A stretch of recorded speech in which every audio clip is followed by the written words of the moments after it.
নমস্কার বন্ধুরা, কেমন আছেন সবাই? রান্নাবাটি অ্যান্ড টুকিটাকি চ্যানেলে আপনাদের সকলকে স্বাগত জানাই। আজকে বাঙাল ঘটি 2 টাইপ মিলিয়ে একটা মাছের কালিয়া রান্না করেছিলাম। সেই রেসিপিটাই আপনাদের সঙ্গে ভাগ করে নেব। প্রথমে কড়াইয়ে দিয়ে দেবো তেল। তেল একটু গরম হলে তেলের মধ্যে নুন আর হলুদ দেব। নুন আর হলুদ দিয়ে মাছ ভাজলে মাছের কালার হয় খুব সুন্দর। এরপর একটা মিক্সিং জারে একটা পেঁয়াজকে আধ বাটা করে নেব, খুব মিহি করব না।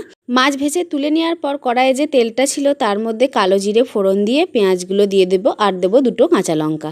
সব কিছু ভালো করে নেড়েচেড়ে ভেজে নিয়ে দিয়ে দেবো একটা কুচিয়ে রাখা টমেটো। টমেটো পেঁয়াজ ভালো করে নাড়িয়ে নরম করে ভেজে নিতে হবে, যাতে টমেটোগুলো নরম হয়ে যায় দেখতে হবে। এই অবস্থায় একটা মিক্সিং জারে একটু পোস্ত আর দই নিয়ে ভালো করে বেটে নেব, একদম মিহি করে বাটবো যাতে খুব ভালো একটা স্ট্রাকচার আসে। এরপরে পেঁয়াজ টমেটো একটু গলা গলা হয়ে গেলে ওর মধ্যে আদা রসুন শুকনো লঙ্কার পেস্ট দিয়ে একটু নাড়াচাড়া করে রসুনের গন্ধ চলে গেলে ওতে একটু জল দিয়ে দেবো।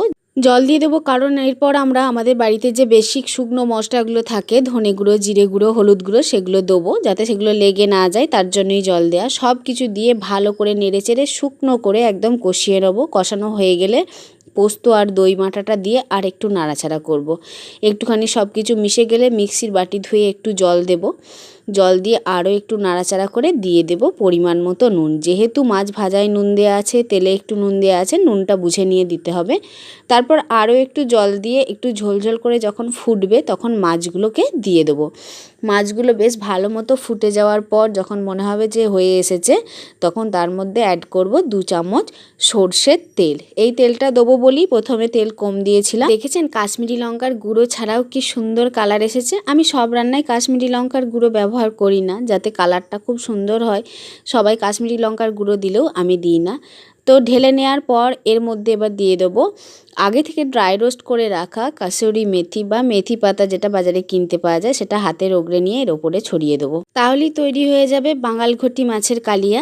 আমার এই রান্নাটা যদি আপনাদের ভালো লেগে থাকে তাহলে লাইক দিয়ে আমার পাশে থাকবেন। আপনাদের একটি লাইক আমাকে নতুন নতুন রান্না করার উৎসাহ যোগায়। আমার চ্যানেলটিকে সাবস্ক্রাইব করবেন এবং ভালো লাগলে ভিডিওটি অবশ্যই শেয়ার করবেন। ভালো থাকবেন সবাই। Thank you.